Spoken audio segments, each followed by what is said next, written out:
Vamos ao quinto exercício da nossa lista. Um corpo é abandonado a partir do repouso de uma altura de 20 metros.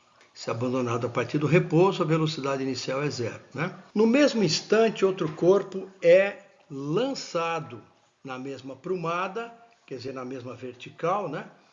A partir do solo com velocidade de 20 metros por segundo. Adote G igual a 10 metros por segundo ao quadrado, despreze a resistência do ar e calcule o instante que os dois corpos irão se encontrar. Se um é abandonado, o outro é lançado, né? É claro que eles vão se encontrar em algum instante, vão trombar um com o outro, né?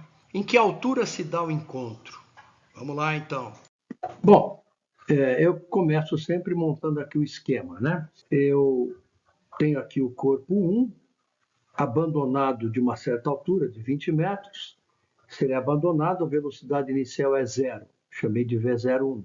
O corpo 2, ele é lançado para cima com uma velocidade inicial de 20 metros por segundo, que eu chamei de V02. Muito bem. Vamos escolher o eixo Y para baixo e a origem das posições aqui em cima, de onde partiu o móvel 1. O G é sempre para baixo, não tem escolha, e ele vale 10 metros por segundo ao quadrado. Ok. Para o corpo 1, o que é que eu tenho? A posição inicial é zero, em função da escolha que eu fiz do início da trajetória aqui em cima. E a velocidade inicial é zero, porque ele partiu do repouso. Montando a função horária das posições para ele, eu vou ter o seguinte: y0 é zero, partiu da origem. Velocidade inicial é zero, porque foi abandonado do repouso. O g valendo 10, o que é que resta? y1 igual a 5t2. Essa expressão eu vou chamar de 1. Fazendo o mesmo para o corpo 2. Eu tenho y0 é 20, né? Porque escolhida a orientação aqui em cima, a origem aqui em cima, aliás, ele partiu da posição 20. A sua velocidade inicial é menos 20. Isso por quê? Porque se eu escolher a orientação para baixo do eixo, sendo para cima a velocidade inicial, ela recebe esse sinal menos. Muito bem. Montando a função horária das posições, y0, 20. Velocidade inicial, menos 20. O g sendo 10, sobre 2 vai dar 5, não é? Resta isso aqui, ó, 20 menos 20t mais 5t2, que eu chamei de 2. Muito bem. Essa é a função horária das posições para o móvel 2. Pessoal, o encontro se dá quando as posições são iguais.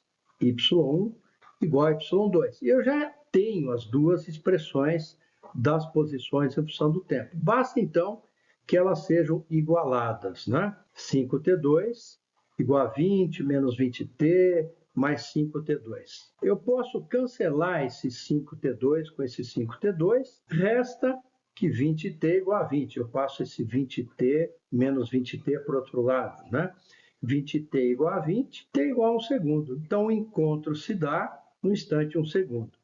Tá certo? Esse é o item A da questão. Muito bem. O item B pergunta a que altura do solo se dá o encontro. Muito bem, eu posso descobrir em que posição se dá o encontro, substituindo esse t igual a 1 numa das equações da posição em função do tempo. Eu escolhi a primeira, que é mais simples. Colocando t igual a 1, eu descubro que a posição de encontro é 5 metros. Só que eu comecei a medir a posição lá em cima. Vocês se lembram que eu escolhi a origem das posições lá em cima, não é? Então, quando eu descubro que a posição de encontro é 5 metros, é 5 metros a partir lá de cima. Mas ele pergunta em que altura se dá o encontro, tá certo?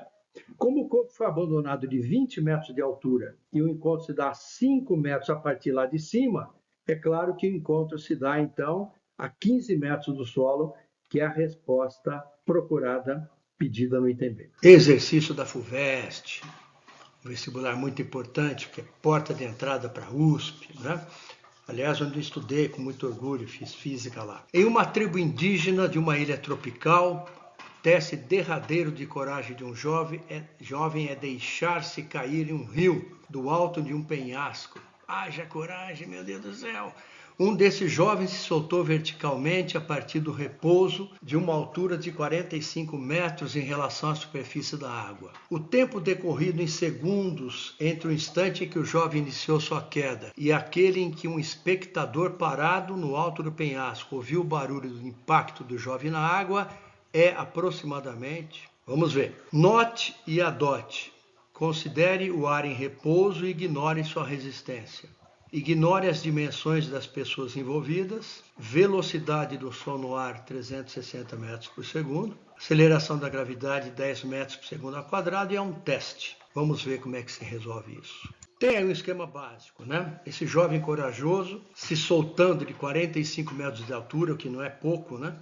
Vai cair na água, mas o impacto ainda assim é grande. O G é sempre para baixo, eu não tenho escolha. Coloquei a origem das posições lá em cima, de onde o jovem se soltou, e orientação para baixo. Mais ou menos um esquema que a gente tem usado, né? Bom, o movimento de queda do jovem é tal que a velocidade inicial é 0, né? Foi abandonado, posição inicial 0 e o G é 10. Usando a função horária das posições, eu tenho, quando ele chegar lá embaixo, posição 45, posição inicial 0, velocidade inicial 0 e o G vale 10. Muito bem. Daqui eu tiro que 5T2, 45, T2 igual a 9, tempo igual a 3 segundos, o instante em que ele chega ao solo, ok? Muito bem.